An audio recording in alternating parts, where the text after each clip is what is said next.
क्या कोई हिंदू एक आतंकवादी हो सकता है? कोई भी हिंदू कभी आतंकवादी नहीं हो सकता। नॉन मुस्लिम सस्पेक्ट्स के खिलाफ आतंकवाद के केस दर्ज हुए। आतंकी का नाम देखकर ये तय करते हैं कि ये देशद्रोही है या फिर बलिदानी है।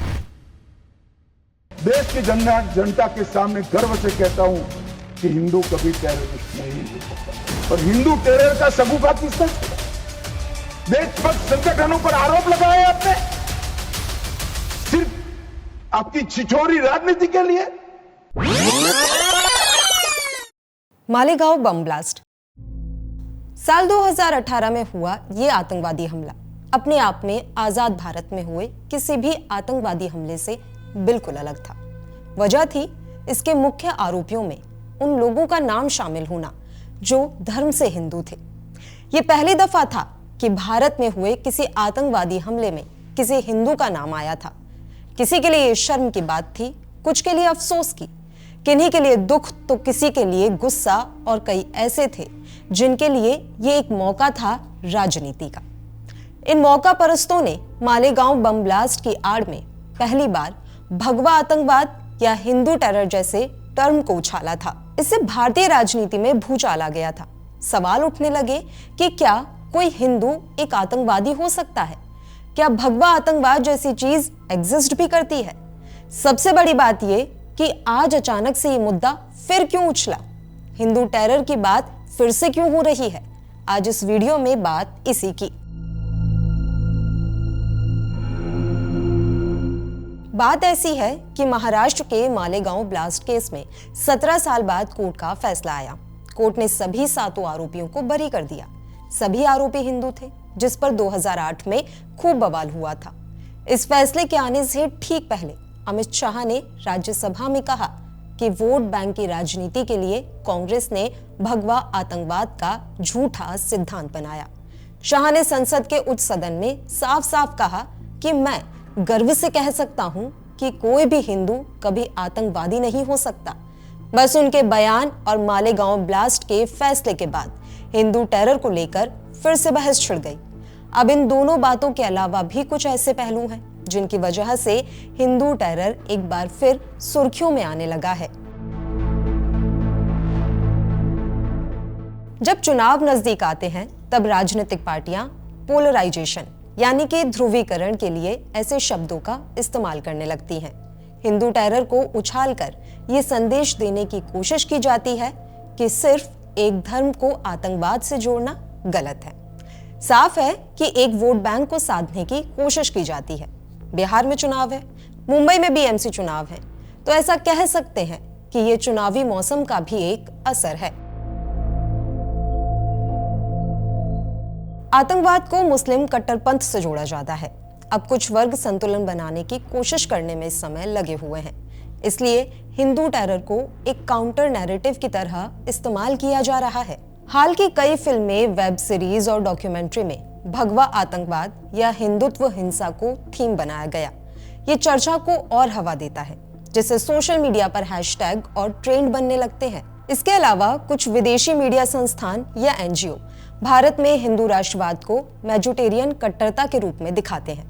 जब ये रिपोर्ट सामने आती हैं, तो हिंदू टेरर जैसे शब्दों को पॉलिसी डिस्कोर्स में घुसाने की कोशिश की जाती है। ट्विटर, इंस्टाग्राम जैसे प्लेटफॉर्म पर एक वर्ग इस शब्द को सच मानकर प्रोपेगेंडा फैलाता है, तो दूसरा वर्ग इसे हिंदू धर्म का अपमान बताकर काउंटर ट्रेंड करता है। नतीजा, ये शब्द बहस का सेंटर पॉइंट बन जाता है, जैसा कि आज हो रहा है। देखा जाए तो हिंदू टेरर एक राजनीतिक हथियार, मीडिया नैरेटिव और वैचारिक टकराव का पॉइंट बन चुका है। अब एक जरूरी सवाल उठता है कि ये शब्द कब, कैसे और कहां से आया?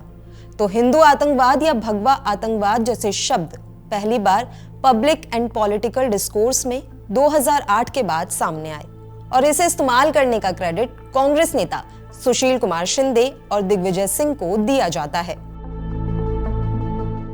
दिग्विजय सिंह ने सबसे पहले 2008 मालेगांव ब्लास्ट केस में कुछ आरोपियों के हिंदू होने के कारण इस शब्द का इस्तेमाल किया था। इस धमाके की जांच के दौरान प्रज्ञा ठाकुर, कर्नल पुरोहित और स्वामी असीमानंद जैसे कुछ लोग आरोपी बनाए गए जो हिंदू संगठन से जुड़े थे। ये पहली बार था जब आतंकवाद के आरोप में गैर मुस्लिम धार्मिक पहचान वाले लोगों की गिरफ्तारी हुई थी। कांग्रेस ने इसे हिंदू आतंकवाद के रूप में पेश किया।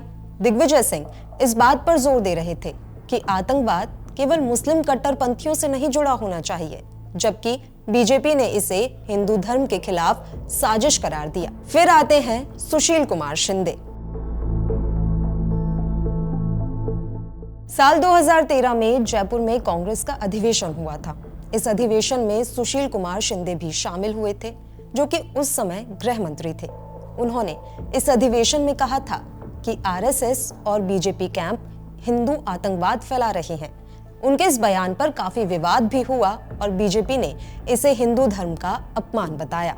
कुल मिलाकर हिंदू आतंकवाद शब्द का पॉलिटिकल यूज कांग्रेस लीडर्स की तरफ से ही किया गया था, खासकर 2008 के बाद, जब कुछ नॉन मुस्लिम सस्पेक्ट्स के खिलाफ आतंकवाद के केस दर्ज हुए। ये शब्द आज भी राजनीतिक और वैचारिक बहस का विषय बने हुए हैं और कई लोग इसे धार्मिक भावनाओं को ठेस पहुंचाने वाला मानते हैं। खैर, आतंकवादी को तो कोई फर्क नहीं पड़ता कि वो किसका नाम बदनाम कर रहा है, लेकिन हम जरूर धर्म के आधार पर आतंक की ब्रांडिंग तय कर लेते हैं। आतंकवाद का मकसद है डर पैदा करना, मासूमों को मारना, विचारधारा थोपना। अब ये काम अगर भगवा शॉल में हो या हरे झंडे के नीचे, क्या फर्क पड़ता है? मरता तो आम आदमी है ना। लेकिन हम क्या करते हैं? आतंकी का नाम देखकर ये तय करते हैं कि ये देशद्रोही है या फिर बलिदानी है। असल में ये पूरी लड़ाई नैरेटिव की है। कौन कहानी बनाएगा, भगवा आतंकी या शिकार? एक पक्ष कहता है कि हिंदू राष्ट्रवाद का मतलब होता है राष्ट्र निर्माण, तो दूसरा कहता है कि हिंदू राष्ट्रवाद का मतलब है अल्पसंख्यकों का विनाश। और इन सब के बीच सच्चाई कहीं दूर पीछे छूट जाती है। हिंदू टेरर या भगवा आतंकवाद ये विवाद और ध्रुवीकरण की जमीन पर खड़ा विमर्श है जो देश की राजनीति, मीडिया और समाज को प्रभावित करता है। बाकी हिंदू टेरर को लेकर आप क्या सोचते हैं, हमें कमेंट में बताइए और देखते रहिए विट्टी चोखा।